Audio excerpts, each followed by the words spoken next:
Expecto Patronum, a Valentine's Trifle. Scene: a generic eatery in a strange city. Not odd necessarily, though it could be, just one that we've not spent much time exploring. And we're sitting across from one another at a tiny square table at a dive bar slash barbecue joint a few blocks from a partially frozen river. A heavy snowstorm had shut the city down for the past few days, and the sidewalks in this busy neighborhood are much narrower than usual. A barely single-file path between two piles of snow, one against the buildings and the other having been pushed off of the roadway and onto the edge of the sidewalk by plows. It is a few hours since the last bit of sun crept away, and what had been a hoary mush now appears to be an endless stretch of cloudy glasswork with bits of cinder and trash suspended just below the surface. A sylph-like young woman walks away from our table and we both watch her.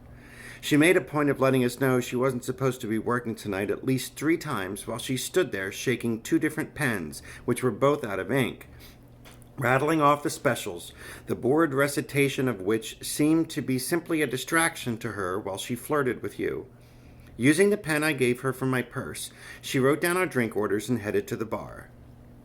A small stage, more a crudely constructed platform temporarily replacing some tables and chairs hastily pushed off to one side, sits in the corner, and packed densely onto it is a trio of densely packed musicians. They had instruments and appeared to be attempting to sing, so I'll be generous. Their set list consists of top hits from 1982, which was apparently the last time any of them had a notion to visit a barbershop or update their wardrobe. Our waitress, who repeats again that she really wasn't supposed to be here tonight, returns with our drinks. Since I don't drink beer and you're still a year shy of being able to order one, I switched the glasses. She had spilled the overfilled mug when setting the drinks down and has come back with a rag to clean up her mess, and notices that the beer is now in front of you, and intentionally rubs her arm against yours as she wipes up the mess in front of me. "That's, cool," she says. "My mom used to do that for me, too." "Yeah," you giggle, and then stretch over and kiss me, taking an extra second to lick a drop of Dr. Pepper from the corner of my mouth. "My mommy's the best." Kimmy, written on a "Hello, my name is" sticker, just like the barmaid also wears, printed in blue with a red heart that has a smiley face dotting the I, seems torn between calculating her possible tip and wanting to throw up, but she forces a smile before heading over to the bar and conspicuously pointing over at us, having decided that we're not likely to be big tippers. "That wasn't very friendly," you meow, grinning all the while as you inch your seat closer to mine. Kicking off one shoe, you sit back, take a sip of your beer, and lift your foot off the floor and set it down between my legs under my dress. Glancing coyly towards the bar, you ensure that you've got an audience before beginning to rub your bare foot against my thickening erection. "Expecto Patronum!" I cry, louder than I wanted to, and everyone in the place, except the band members, who appear to be waging a contest to see who can force a heart attack the quickest, as they jump around to an ill-conceived mashup of Eye of the Tiger and Our Lips Are Sealed, looks towards our table. With your most disarming Cheshire grin, you leisurely withdraw your foot from my crotch and sit up, never breaking eye contact with me as you lean back over, pick up my nearly full glass of soda, and play to your audience by licking the straw before closing your lips around it and sucking.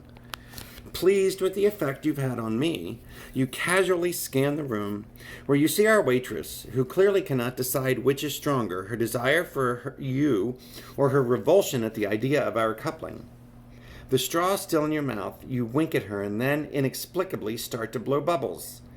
"Expecto," I begin to say, but you laugh and set my drink down in front of me. The bar has begun to fill, with a mix of young, genderless hipsters and slightly older, well-dressed straight couples who all seem slightly nervous and shocked, as if they thought they were walking into a Walgreens but found themselves in a seedy bar instead. They sit and pretend to look at the menu while they order a drink. After a while, it becomes evident they are simply waiting for the barmaid to do her thing, which appears to be putting large ice cubes that appear to have small clear packets of heroin frozen in the center into their drinks. And our fellow patrons try not to stare at us, apparently unsure if we're just nerds or, possibly, actual wizards. Of course, they cannot know that we have spent the afternoon in our small rented flat arguing over that safe word.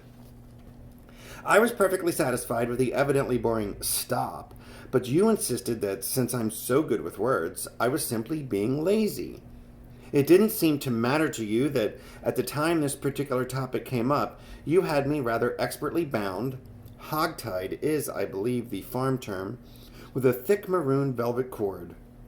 Lying on my belly, you had been alternating between thwacking my exposed bottom with a thick rubber paddle and delicately carving something into the fleshiest part of my ass with what felt like the quill end of your favorite black feather.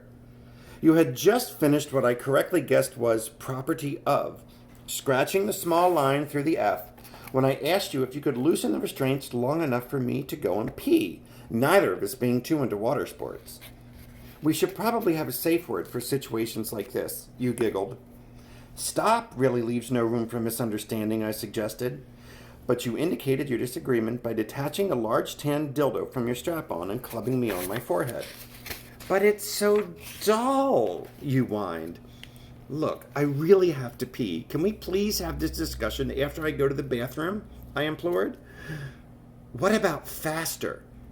No, each of us would just ignore it, I reminded you, and you threw back your head and laughed. Okay, what about, you said, drawing out the word about and looking around the room. Come on, I really have to go. Exaggerating the process of being in deep thought, you suddenly shout, I've got it! Melissa! No X's, be serious. Well, someone doesn't need to pee as much as she says she does. Be serious, no X's, no current lovers, I plead, doing my best to keep from leaking onto the pink satin sheets. How about horchata? That will just make me thirsty, you sigh. You've attached the dildo back to the dark leather harness you're wearing and have begun stroking it absent-mindedly. I close my eyes. The last thing I need is to get hard again before I go to the bathroom. For fuck's sake, please let me up. No, that's too long. Safe words should be short, a 2-word limit. You say, sounding disappointed as if you're a teacher and I hadn't been paying attention in class. Getting up from the floor, where you've been lying, jerking off the already overworked plastic phallus, you walk out of the room. What are you doing? Untie me! You made me thirsty. From the next room, I hear you. There's a blender in the cabinet above the stained white refrigerator, and you've pulled out the rusted step stool from between the fridge and the wall to climb up and get it. Did you know there's a toaster oven here, too? You holler. Yes, I yell back. And if you don't untie me now, I'm going to plug it in one night and throw it in the fucking tub with you. Hurry up! It appears you've forgotten in which cabinet the measuring cups are. I can hear you open and close each one at least 3 times, pausing to take a thorough inventory. It's in the dishwasher, I whine loudly, about to burst, and sensation not improved by your having turned on the faucet to fill the 1-cup glass 4 times. Do we have any cinnamon sticks? You pop into the doorway to ask me. I can't find any. Cinnamon sticks! That's the perfect safe word, isn't it? I beg.